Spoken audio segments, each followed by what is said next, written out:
You wanted the best. You've got the best podcast. The hottest podcast in the world.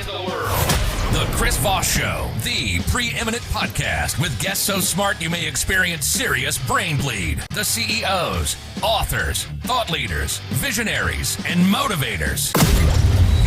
Get ready. Strap yourself in. Keep your hands, arms, and legs inside the vehicle at all times, because you're about to go on a monster education roller coaster with your brain. Now, here's your host, Chris Voss. Hi, folks. Chris Voss here from thechrisvossshow.com. Ladies and gentlemen, welcome to the big show. It's time. It's that time of day for the new show. Of course, I don't know. It's that time of day for whenever you get around to listening to it. You're like, Chris, it's 8 o'clock. It's not really that time, but whatever time you're listening to the show is a time for you. So welcome to the show, my friends and family. We certainly appreciate you. The Chris Voss Show family that loves you but doesn't judge you, at least not as harshly as your mom does. Go clean your room. Anyway, guys, I should modify that joke. I should say, not as harshly as your wife does, because I think your wife judges you harshly than your mom. But if you're married, that's your problem.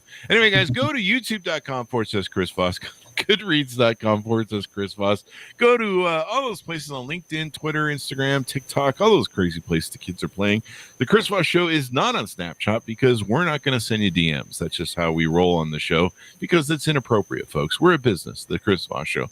But it sounded like a good joke to hit on at the time. Anyway, we have an amazing author on the show. He's prolific. He's written multiple books. In fact, I lost count. We're going to have to ask him on the show how many he's written, but he's a big fan favorite. Brett McKay is on the show with us today. He is the author of the latest book we'll be talking about, The Intruders. Came out June 15th, 2022, and we'll be talking about what he loves to do and how he does it. He's been prolific. He's, I don't know. He could be pretty. I don't know. Something with a P. He's not really my type. So, but you can hear him in the background there. He's coming on the show. And when Brett McKay is not conjuring demons and bloodthirsty psychopaths, he sounds like my Tinder, to put on paper, he sells landscaping. He loves all types of music, but hard rock and heavy metal fuel him the most. Oh, we like this guy already. He enjoys the outdoors, spending time with friends and family, curling up in front of a good movie with his wife and a bucket of popcorn, and hopefully his wife doesn't judge him harshly. I don't know why we're going to use that as a callback joke today, but maybe it'll work. He lives in Utah with his wife and 2 sons. We won't hold that against him. That's a Utah joke because I'm visiting Utah right now. Fall is his favorite time of year because he gets to decorate his house for Halloween. Much too early for his neighbors. He's one of those guys. He's really into horror. Welcome to the show, Brett. How are you? I'm great. Thank you. Thank you for having me. You sound like my sick brother who, and I mean that in a gentle way, but he turns his house every year into a Halloween, what are those, a Halloween house? Yeah. And just always loved that. Yeah, he turns his whole basement into a house of horror, which is very different than Jeffrey Dahmer. So welcome to the show. Give us your .com so people can find you on the interwebs. Yeah, it's really easy. It's brettmckaybooks.com. And I step right off into the darkness of serial killers. But I don't know, maybe that's appropriate for the show as we're going along. So how many books you written? You have so much fandom going on there on Amazon. I can't keep track. Thank you. Yeah, I've got 6 books published right now. And, a couple of them are a little bit more in the horror genre, but mostly they're all thrillers. There you go. You're pumping out one every couple of years, it looks like. Yes. That's about right. This is kind of interesting. There's one called Damage Incorporated. I'm a Metallica fan. Yeah. And I heard you were too. Is there a homage there a bit? I don't know. A little bit. I always wondered, should I name it after their song? I don't know if I'd get in trouble. Well, yeah, might get Imagine Lars, if he finds out, he'd come after me. But yeah, I guess it's similar because I know that song. It sounds like a company of hitmen they're talking about, and the book is about a company of hitmen. There you go. Well, I don't know. It's whatever. You get a C&D from Lars, whatever. You can stop by Metallica things. I think they only get upset when you put their music on Napster. I think that's how it works. Yeah, that's right. So let's talk about your new book, and then we'll talk about some of your other books and touch on them. You've been writing for quite some time. When did you decide you wanted to be a horror writer? Well, really, I I wanted to be a writer. Probably discovered it when I was about 12 years old. I was in English class, and our English teacher gave us an assignment to write a little short story, a little science fiction short story, and so I did. And she highlighted it and read it to the class, and gave me this great grade on it. And just for a quiet guy that didn't get a lot of attention, suddenly all the kids seemed to want to do the next project with me that was coming up. So that's when I got the little bug. And then of course, back then I was reading a lot of Louis L'Amour Westerns. So that's what I started writing, as Westerns. And then, I'd watch Chuck Norris movies, of course. It's early 80s. So I wrote a lot of books, kind of more action oriented like that. And it wasn't until I read, a couple of different books by Paul Wilson, The Keep, and then also Stephen King's Graveyard Shift. That really turned me around. I'm like, okay, this is my thing. Stephen King gave you the bug there at the end, huh? Yes, definitely. Those Louis L'Amour books were amazing. My grandfather, he was retired, but he would work for spare money. I guess he wasn't officially retired. I don't know how it works. But back when they were building Hemet, and back then it was just kind of this little town in California out in the middle of nowhere. And they were building all these mobile home parks for retirement people. And it was much cheaper. And so they were building like homes like everywhere and golf courses everywhere. And he would go watch the houses so they didn't get robbed and vandalized and stuff. Wow. Yeah. And he would, it was really funny. He would just have to sit in the car all day and, drive around, look at the houses, and they would be they would have a golf course there. They were building a thing around it. So he'd collect the balls and sell them back to the course. And so he'd have these buckets of balls in the trunk, but in his spare time, he would read Louis L'Amour books. Yeah. And he would have like 100 of them in the back seat that he would just be reading, and then he'd throw them in the back seat, I guess, when he got done with them or whatever. But so I grew up sometimes hanging out with him on duty, and there'd be these pile of Louis L'Amour books in the back. And they're great. Yeah, my grandpa was the same. My grandpa had a stack of them. I think he had every one of them in his basement, and he'd let me borrow a couple at a time, and I'd go home and read them, and then come back and trade them out for another one. And that's just crazy, man. But that guy was prolific. I mean, it's kind of like romance novels. Right. Once you get the formula down, you just bang them out. So you start writing. Basically, all your books are horror genre, basically, right? Well, because I like a lot of the thriller elements and suspense. I write a lot of horror, but really, what drives the whole story is a thriller element. So I'm kind of changing around to go, well, maybe I'm more of a thriller writer with elements of horror. There you go. Yeah. Thrill and horror. I mean, that's definitely goes hand in hand. Let's talk about your latest book so we can get that moved off the shelves. We don't want to take it off the shelves, but we definitely want to clean it off the shelves so they can redo it. There you go. So The Intruders, Pray They Don't Get In. That sounds like I don't have a joke for that. That is the joke. Anyway, so tell us about this book, and is it a standalone book? Because I think I see a couple Damage Incorporated. It is a standalone. The Damage Inc. There's a couple of Damage Inc. ones, and what's oddly enough, if you read my books, you'll catch a little bit of a thread that's similar in all of them. There's a little bit of a connection, but it's not strong enough to. All of them are standalone. That's how I like it. I like my books to be standalone. But I like little Easter eggs maybe in there that go, oh, hey, this kind of connects to that other book a little bit. So I like to do that. And so give us an overview of the plot of this book. You can't, of course, give us too much because it's the novel, but right. But give us a rundown. Well, it's about a normal family. A normal guy he's trying to make it. He's lost his job, and so he's working as a car salesman. Not doing very well at it, and then he runs into this dark stranger, kind of scoping him out at work, kind of creeps him out. Then he comes home, and there's a weird package delivered to him, and he doesn't know what that is. And he doesn't open it yet. But later that night, a group of armed men break into their house, and they kidnap all of them. They take him to an underground bunker, and now he's being questioned, tortured about things he knows nothing about. So once they finally figure out that they've nabbed the wrong guy, they're just going to set all of them to be executed. And so now he's got to figure out a way to escape or run away from them. Meanwhile, kind of unravel the mystery of who are these intruders who happen to have a supernatural ability that's pretty terrifying. Yeah, that's pretty scary, man. The intruders. Yeah. So, who did you base was there anybody in your personal life that you based the characters on? Any movie stars you based the characters on, there's a lot, I think, that goes into the inspiration for a lot of my books.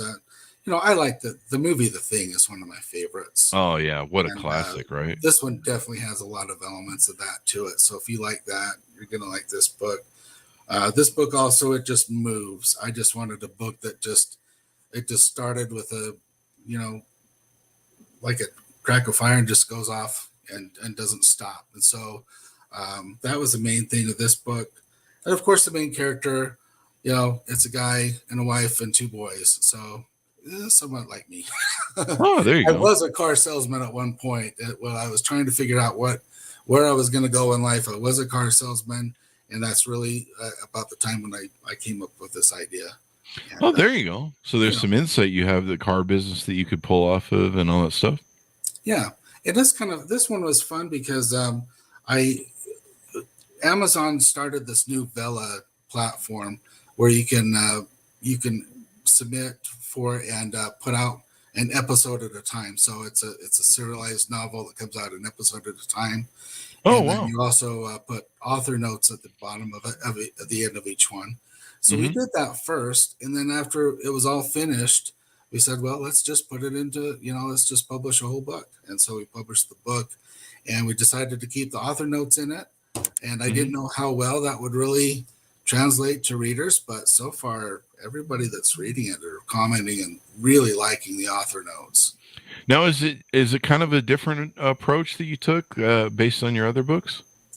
Just not really. The author notes were new to me to put in, but they were a lot of fun. And what I would do is I would look at the chapter that I was writing, and I said, this is what inspired me to write this, or these cars. I put these cars in because these were the cars my kids were driving at the time, and I would just little things like that. I kind of like have fun with, and I would put little inspirations. What made me think to write this, or this was written completely different, and then I changed it. Stuff like that. So do you see this being a continuing series that you're going to do with the book with what was it called, the Bella system? Oh, Vella. Yeah, I think Vella may end up being really. It started off really slow. Amazon really didn't promote it very well, but I think it's going to start catching fire, and I think a lot of people are going to start, using the Vella, and you can release your episodes at a time whenever you want to. You can keep the story going on and on and on. So whatever you want to do with it, but it's a pretty cool little platform, and you end up buying tokens. So you buy a number of tokens, and then you use these tokens to buy episodes with. And I think that might be the future. That's pretty darn cool. Sounds kind of like gaming for, how you buy stuff in gaming, like the token thing. That's kind of interesting. Oh, right. Yes. Yeah. Kind of like gamification of where games sell stuff and stuff. There's so many great authors like yourself that they just write these books, and they're really prolific. I took 52 years to write my first book. And so I guess at the pace I'm going, it's going to be like 102 when I do my next one. But, a system like that, we have authors on the show. They've written 50, 60 books. There might be one that's broken the 60 barrier. I'm not sure, but they come back about every 4 months on the show. No, it's 4 months. It's 6 to 9 because the publishers take time to put their stuff together. But I think they're writing a book about every 3 to 4 months when they write it, and then it comes out. That's about right. If you were full time. So I'm not quite full time yet, and I would like to be. Then I could put them out, pump them out a lot quicker like that. But I guess if probably a full 3 months to get the whole story down, but then there's rewriting and there's revising, editing, and editing. All sorts of more work that goes into it. I mean, I'm still scarred from editing. You're probably aware of it. That's a lot of work to put a whole book together. It is. If you want people don't realize that when I wrote my book, I just joined up with some friends to do a what do they call it? Where you write every day and you make sure everyone writes every day, or you shame them and cane them with a stick or something. I don't know. Don't do that, people. But it was basically I forget what they call it, but it's where you keep each other honest. And you write like an hour a day. And we all were intending to write books, and I just caught fire with it after about, I don't know, a couple weeks of just getting in the habit. And then, but by the end, everyone had dropped out of about 6 people. And, I think they're still working on theirs, but, it's hard. It's hard to write a book. Like, people don't realize how hard it is. And that's kind of why when I first became an author, everyone was like, "Oh, you're an author now," and you're like, "Yeah." And then you realize how hard the damn thing is, and people respect it because, whatever. I'm still using it to pick up chicks on Tinder. Anyway, how's that going? I don't know, man. It's a weird place. I'm 6'1", so that helps. Evidently, that's kind of the breaking point for what the girls are searching for on the things. But lots of Tinder jokes and wife jokes today, I guess. So he's abducted by armed men. Can you tell us if these are aliens, or do you want to keep that a secret? I don't want to. I can talk about it because I really didn't want it to be an alien book. It's just been overdone. I wanted it to be something completely different. And really, I don't know if I want to explain exactly what they are or where they come from, but it's definitely not. It's not from this world, but it's not from like outer space. Okay. More like from a parallel universe. Oh, wow. That tells us something there. Parallel universe. I got chills down my spine when you said that. I don't know why, but that sounds really creepy. And so you wrote the book. Do you anticipate making this a sequel? Or are you going to see how it rolls out? Or yes, I ended it leading off into a sequel, which maybe now I'm kicking myself because that means I'm going to have to write it. Now you have to write it. Well, you can hop around. I've already written another book that's completely different. That's a standalone, and I'm working on a new one now that's completely different. So I haven't gone back yet and written a sequel for it, but I will. Yeah. It's a fun story. It's fun to get back into. So, one of my, a lot of the authors we have on the show that are really prolific, they've written, like I said, 50, 60 books. What they'll do is they kind of have these different, like leads that they run. Like, there's Bob McKay or, whatever the name of their character is. And then it's kind of like Bond. They do different books on them. In fact, we have the Bond writer on the show. But they won't do them like back to back. They'll stagger them. They'll like do the one character, and then they've got like a second series they're running over here, and then a third series, and they just kind of flip around to whatever works for them in their thing. So yeah, just have fun with it. Besides, you want to keep people waiting, right? Right. And the other thing too is you don't want to get boxed into always writing the same character over and over again. I recently rewatched the movie Misery. Remember that one was Stephen King's. and I learned that Stephen King wrote that in a way because he felt, he was being kind of trapped in his genre, and he wanted to kind of break out and write other things. And that's what the character was about. He had written all these characters about this, or these stories about misery that was so popular, and then he decided to, kill him off and write something different. And that didn't make what was her name? Kathy Bates. Kathy Bates. Was very happy when she learned that. You must love horror, because I can only watch that movie once. Like the leg breaking part. That part still. That cringes. That is something else. There's only one time I can watch that, but people that love horror and thrillers and stuff, I mean, that's a real thing for them. In fact, a great thriller I was thinking of just now was The Shining. During my editing process, scariest. Yeah. Yeah, during my writing process, I started writing to my friends because I was doing 12-hour days of writing. And I started writing to my friends. I think I'm at the all work and no play part. Thanks, Jackado. Boy, no. I think I'm at that part where I'm just starting to write and starting to, and then like you probably want to take a break there, Chris. Step away from the thing there and go chill out. I think I blew through like a 4-day weekend of everyone was out playing it, which made it worse. They were up doing the what was it, the holiday, it was July 4th holiday weekend. Oh, okay. And like everyone's playing, I'm seeing on social media everyone playing, and I'm like, I'm getting this book done. All work and no play. All work and no play makes Jack a dull boy. That was a great movie too. The Thing, what a classic movie. There's so many people. The Thing was like the Beatles, I think, showing up on the Ed Sullivan Show. Like so many people were just like that set them off down a course of writing for stuff. And Stephen, is it, or what's his name, Carpenter? John Carpenter did John Carpenter. I mean, what a prolific genre. I mean, I wouldn't want to be special effects. Whoever did the special effects for The Thing. I mean, this stuff goes up today, and that's from. Didn't they do a remake of The Thing? They did. Yeah, it didn't do that well. They ended up doing, I think, a lot of CGI special effects, and sometimes that just doesn't do as well as the old traditional practical effects that they used to use. Yeah.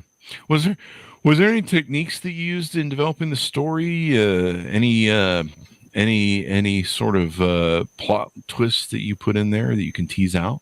Yeah, there's a lot of plot twists because our main character, even though he's doesn't appear to know what they're talking about, there might be something more to him.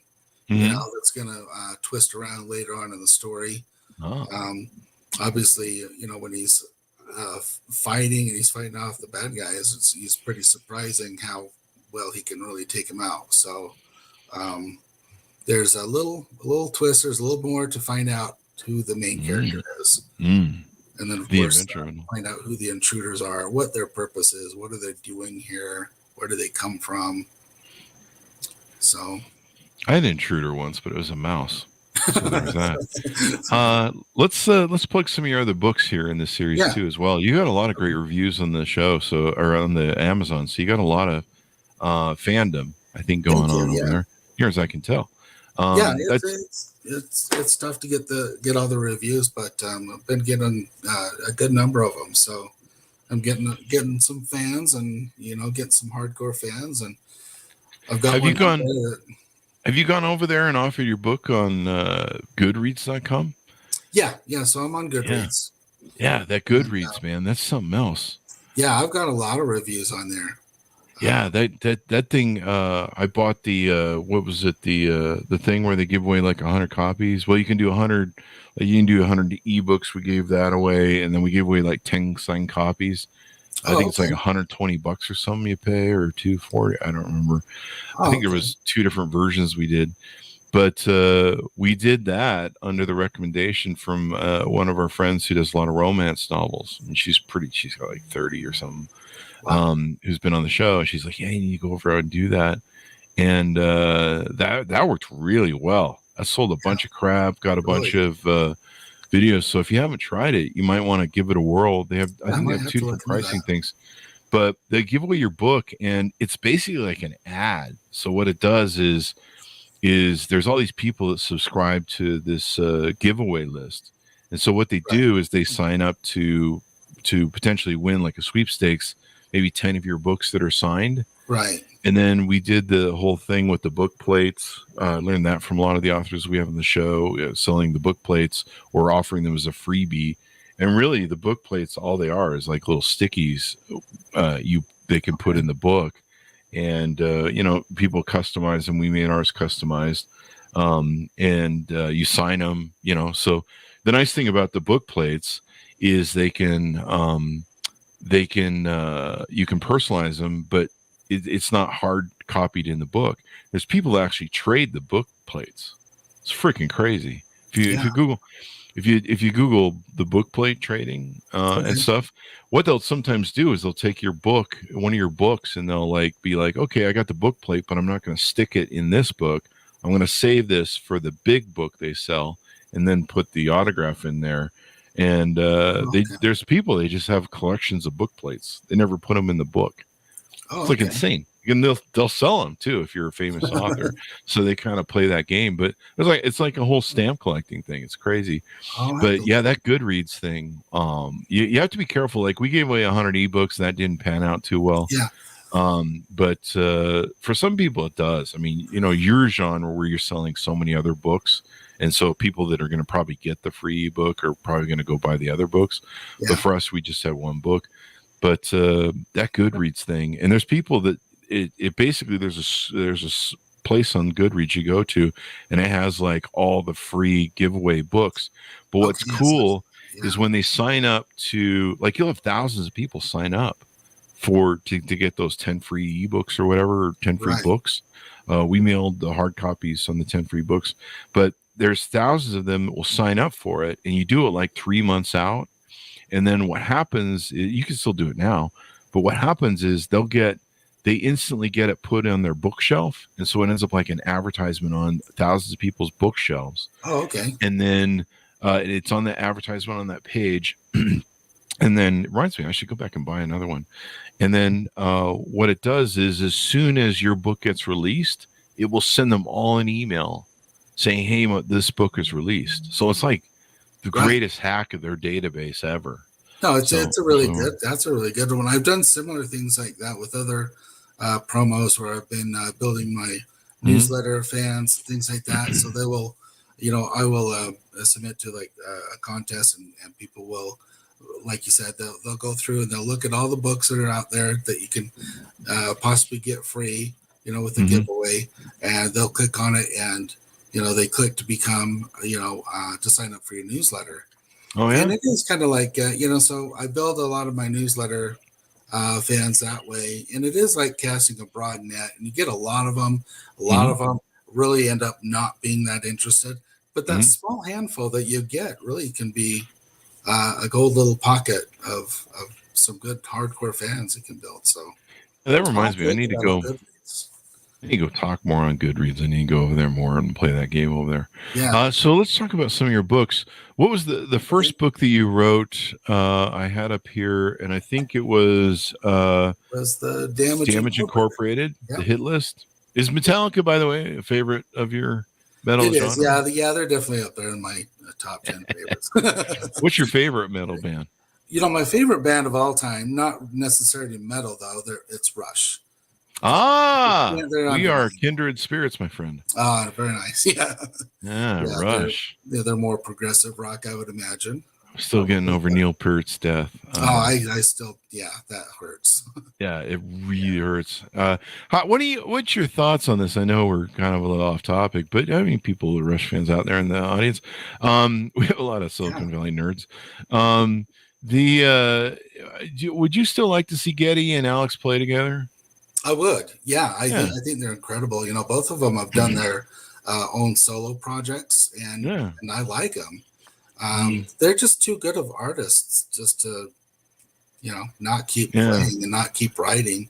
I saw something, I think it was yesterday, Mike Portnoy, he's another fantastic drummer, that said, of course I would love to join those two and be their drummer, but I don't know that I'd ever want to see Rush again. They'd probably have to put a different name on it. I'd be fine with calling it Rush. Would you? I would. I just want to see them play him. Yeah, I mean, that's all we care about. I mean, be an homage to. I mean, it's still. I don't know. I hate that whole thing where it's like, well, we can't play together anymore. It's like, no, come on, man. I mean, they were really. I mean, Neil Peart was a great drummer and a great lyricist. Right. But most of the music came out of the two of them. Right. Alex they would write the music, he'd write the lyrics. You're right. You're absolutely right. Yeah. And I think Neil Peart would probably be fine with if the right person was to I don't agree with you. Their solo projects are kind of okay. That recent one from Alex is I love you, Alex. I'm really sorry, man. dark Please. one on that one too. That was really surprised me. Yeah, I was like, I don't know. I listened to the single and I'm like, man, stick in your lane, stay in your lane. There you go. You're a rocker, man. But it's so I think I feel mostly scarred by it because I skipped the last tour. I just wasn't feeling up to it, or something was going on. That was me too, and now I regret. And I thought, oh yeah, I'll just catch the next one. And I knew Neil was having problems with his arms and stuff. Yeah. And Alex had arthritis problems. So you start Damage Incorporated, right? And you've written 2 books in that series. Is that correct? Right. Yeah. So I wrote the first one and seemed to do really well. A lot of people liked it. A lot of people wanted to hear something more, and that's definitely a concept that's a lot of fun to stretch out and do more with. Just recently, just for fun, I wrote a short story that's in that Damage Inc. world, and that turned out to be a lot of fun. So I might put that somewhere. I don't know where I'll put it yet, but yeah, that world is fun, the Damage Inc. world. How do you go through a process where you force yourself to write every day? Some writers do that. They're like do an hour a day. I would like to. I try to, and it's just hard. The weekends are the easiest part for me, and it just becomes kind of a ritual that I've kind of made it a habit to get some writing done. But then also I'm trying to do marketing, and that's rough. The marketing is hard, but you just got to build it and play all the platforms. Like you just signed up for LinkedIn. LinkedIn's a great platform for stuff to build and talk on. People actually have money over there. We were telling that joke earlier. I'm not sure there's a lot of people with money on Snapchat. But they do have a lot of pictures, I guess. Lots of Snapchat jokes today. Yeah. But I like the lead on this, or the byline on this. Death is only an end. Getting there is the fun part. Everyone should take that attitude in life, right? Yeah. Yep. Yeah, I kind of like that, because and that's what's fun about these books. They are thriller and horror, but if there's a little bit of a subtle humor in it, like it's just kind of having fun with, because what you do is you go to this damaging company, and if you want someone taken out, or maybe you just want revenge for whatever reason, they can make anything happen, and they summon up these demons from another world to go out there and take out whoever you want, and they'll bring out their worst fear in them and make them come alive and take them out that way. There you go.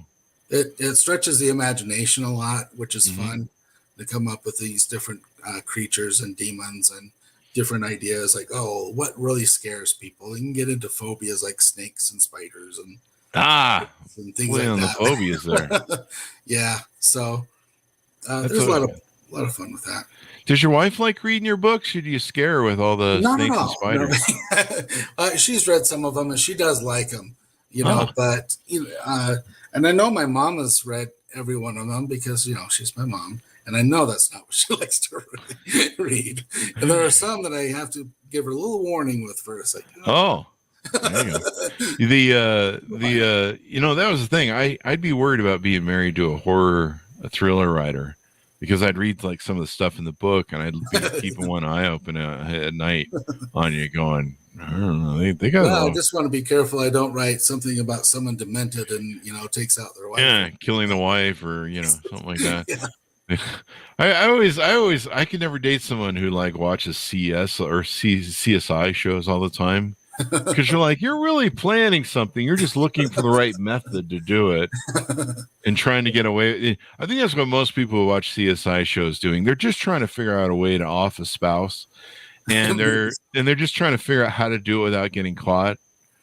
And where me, conversely, seeing people get caught on CSI makes it go like, well, you probably should never kill somebody, because they do always catch you. So don't do that, folks. Exactly. Yeah. And I'm not smart enough to do anything like that. As a matter of fact, writing a good mystery novel, the whodunits and those kind of things, I take my hat off to some really good writers that can do that really well. But that's an intelligent writing, and even though mine have some mystery in it, it'd be hard to kind of write something like that. Of course, I have a friend that always tries to get me to write romance too, and Maybe you could do a horror romance. Every time I try to do a romance, someone's head gets cut off and it goes crazy bad. So, well, there you go. So, what you could do is this even a genre, romance horror?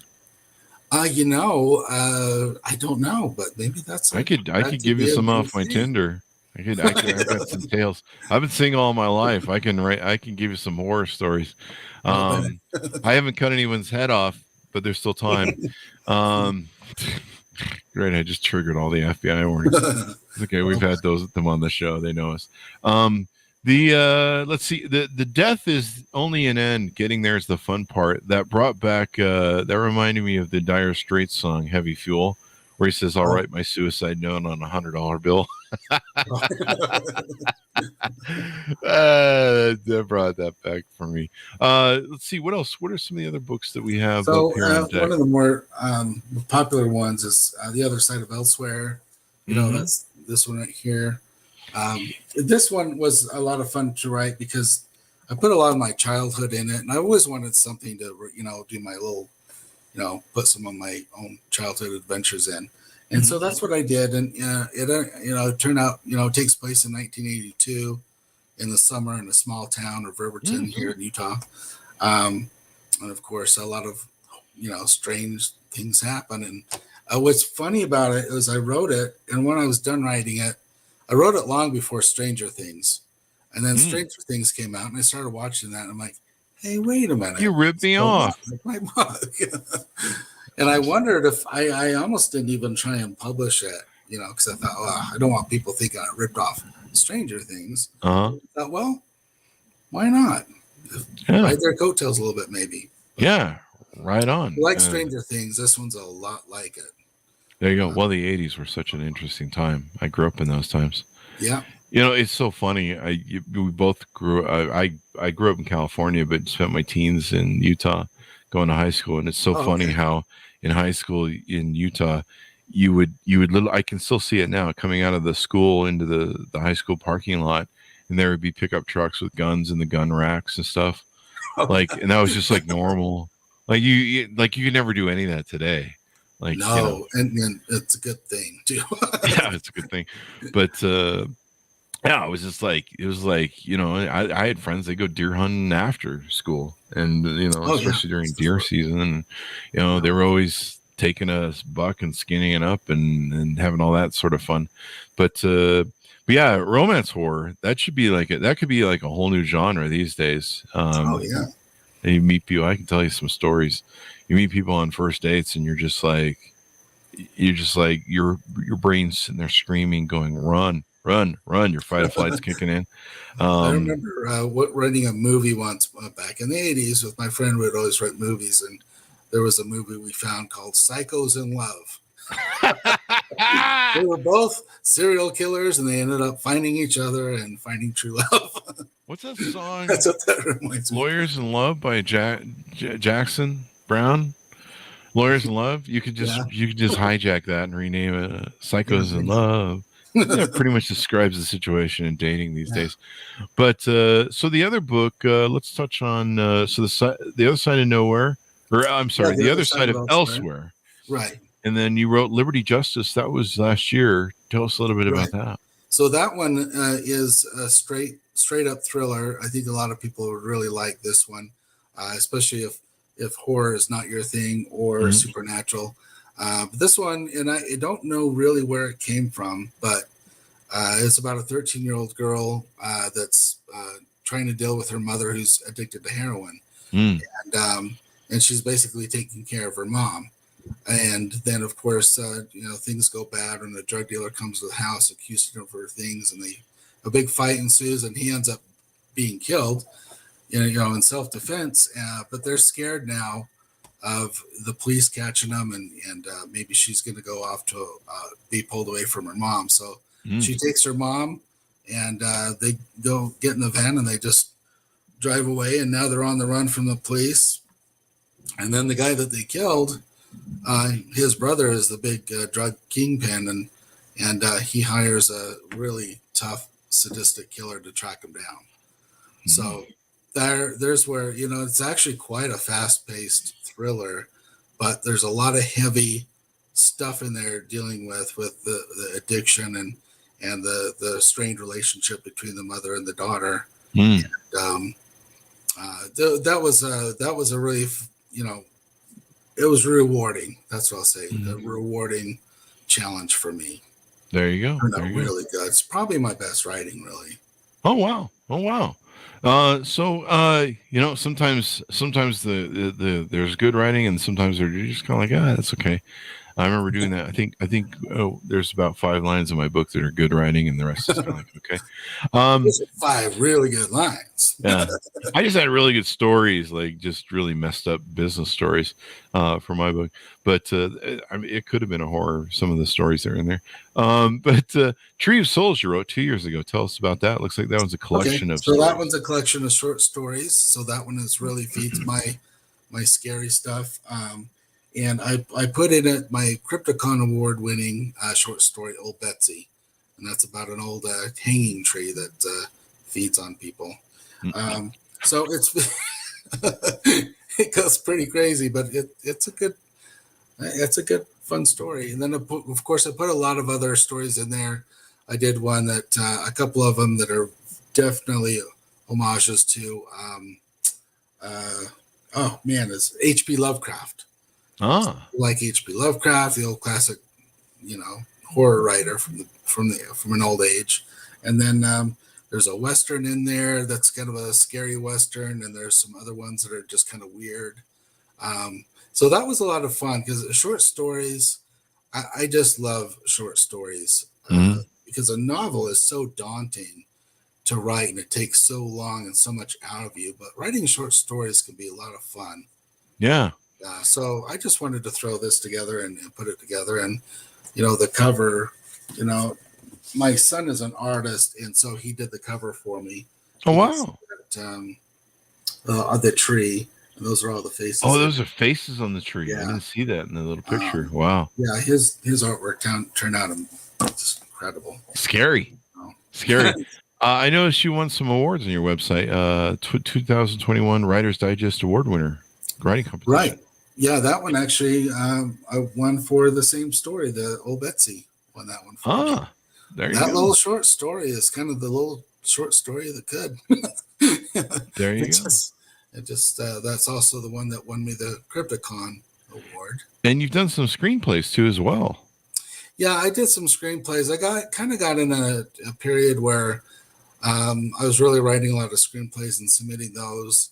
And I had an agent at the time that represented screenwriting, but she ended up having to retire. She got really ill, and she lost a son, and she just ended up having to retire. And so my scripts didn't ever go anywhere, and I just kind of put those on the shelf.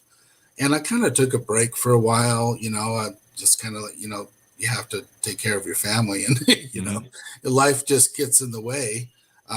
But then eventually I got back into writing again, back to my first love of writing books. And so that's when I wrote Damage Incorporated, and I just went for it and found a publisher to publish it. And, Awesome sauce. Well, you're on a great path. And so how many books I mentioned you have one and maybe one other one in the works that you got coming out? Yeah. So one I just finished, I like it a lot because it takes place in the southern canyons of Utah, those nice red canyons and Zion's Canyon and things like that. That one's a really good thriller. I don't have a home for it yet. I'm looking for a publisher or possibly an agent to represent that, try to step my game up a little bit higher. You should, you think you'd be able to pick one up with as many as you have. One of my friends who's a CEO of a major company, I'm going to say they, because I don't want to give away who they are. But I called him up and was like, hey, I've got a couple chapters. We're looking to shop this to a big publisher. And they got a pretty good payout from a publisher. But they got more than most people do, but they didn't get anything super. But I was really surprised. As soon as I reached out to them, they said, hey, we need to get on a phone call. I was like, okay. And they're very successful. So just their time alone. I was like, but they're a good friend of mine. And they go, hey, we need to get on a phone call. And I was like, okay. And they go, don't fucking do it. Publish independent. And I was like, really? What? What? I mean, I saw you everywhere. You sold the book, and it's everywhere. and they're like, no. They're like, we got an advance. We're still trying to break even on the advance, and it even wasn't that much money. But it was more so like most of the advances are, just 4,000, 5,000, 10,000, maybe 5,000 is like, I guess is about the average. But you have to sell that much to get to break even, and then they hit you with all sorts of, it's like the movie business. They hit you with all, advertising costs and stuff. And I don't know. You've got 6 books in the can. I don't want to discourage you from going that route, because you could definitely get picked up. But we've had so many authors on the show, and they've told us that one of the frustrations they have is sometimes they don't get to pick their titles. Sometimes they don't get to pick their copies of their books. The copyright thing, the book publishers own it. So like me, after I launched my first book, within about 2 weeks, I decided I didn't like the structure, and I want to put the back to the front to the back. It basically was like just flipping them. Right. And I wouldn't have been able to do that. There was some other additions and a couple quick edits we want to do, but I think there was some like a paragraph or something I want to throw in someplace. And I wouldn't have been able to do that without with a copyright big publisher. They would have been like, no. And if you do really want to change something, you have to fight like hell for it. Yeah.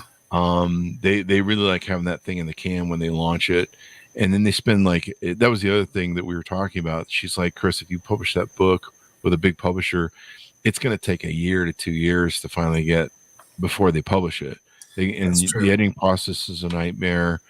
If they cut your book up, you're going to have to rewrite it for them. I mean, they literally have control. Right. And so it's not all it's cracked up to be. Yeah. And then the time was like huge. I mean, even my writers that write every 4 months and come on the show frequently, they've been on like 4 or 5 times now. They write in 3 to 4 months, but it takes like a year to get the book out.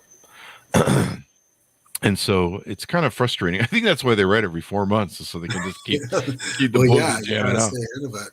Yeah, the publishing house I'm with, it's Red Adept Publishing, and they're an independent publisher, and they've been great because before I ran into them, it was just me trying to do whatever I could do. But when I got with them, there's 60 other authors with that publishing house. Now we're all on Facebook and we're friends, and we talk back and forth. We help each other. We read each other's work. I've learned so much from the other writers and from my publisher and editors that I never would have learned on my own. So they've been a really good house to be with. But you're right. The publisher owns the book when you sign that contract. And I can't just go and change the price and put it on sale or anything like that. I do have three of these books we just talked about are self-published. And I did that pretty much just because I wanted to. I want to try and test my waters that way versus the other. I think still my books that I've published through Red Adept have earned me more than the self-published ones. But well, that's good. That's good. Doing the ARC thing too, the advanced reader copies, we get them all the time from the big publishers, the ARC copies, sometimes 6 months in advance. There's some we have kicking around here that I'm like, you ever going to publish that damn thing? And then they'll send us like a different copy or a different cover. And you're just like, man, you guys are just working on that one. But the ARC copies, for reviews and friends and getting that to drop so that you can get everybody to. That's the other thing about that Goodreads thing. When it drops, you'll have people that will jump in and do the reviews on the first day. And I think you can send them. When your book drops, you can send them a massive like newsletter through Goodreads. It says, hey, the book's dropping. Please go do reviews. I love you forever, that sort of thing. But yeah, it's really, building that fandom, building, thing. It looks like on your website here, we should probably plug, people can join your newsletter so they can keep updated on what you've got going on. Yeah, I send one out monthly, and sometimes I'll throw a little short story in there for free or some little contest or, something that, or just, I like getting feedback from people too. Sometimes I'll put fun little tidbits in there and maybe reviews of other books I've read that I like. You know what? The other thing you could do, since you know a lot of other people in the genre, you could put a podcast together. I know I'm kind of partial here, but I know the power of them. You could have other authors on, and people in that genre, they're really addicted to it and they love it. They really are. They're like a Rush fan. Yeah, and so they'll consume the books, and so having other authors on that are horror writers or thriller writers and that whole genre. Anything more we need to know about what you're up to and what you're doing and how you do it? Really, just not too much. I just want to love it for people. Check out my books. I will. That's another thing about getting on my newsletters. Those people always get my arcs first. Those people get free reads all the time. Those are people that I will give all that kind of stuff to, and so anybody that likes my writing, that's a good place to start. There you go. Follow me on my newsletter. There you go, guys. Order up the book wherever fine books are sold. Yeah. You can go check that out. The newest book, like this, The Intruders. The Intruders. A lot of creepy people. The Intruders. Yeah. Sounds like my Tinder profiles. I'm just kidding. That's not a nice thing to say. It's probably my profile that's up there. Anyway, July 5th, 2022, if you're watching this 10 years from now, The Intruders is out. You can order it. And by then, you'll probably see that Brett has put out a ton more books and become famous. So that'll be awesome to see. Thanks for coming on the show, Brett. We really appreciate it. Well, thank you so much, Chris. This was a lot of fun. Thank you. And thanks, Mounties, for tuning in. Go to youtube.com/Chris Voss. Oh, give us a plug one more time on your website, too, so we get that in at the end. Oh, definitely. What's the .com on that? Oh, you just it's www.brettmckaybooks.com. There you go. Check that out. Order up the books and get to know him much better. I'm sure you're going to see more from him. Thanks for tuning in. Go to youtube.com/Chris Voss, goodreads.com/Chris Voss, all those crazy places on the internet that we're at. Thanks for tuning in. Be good to each other. Stay safe, and we'll see you guys next time.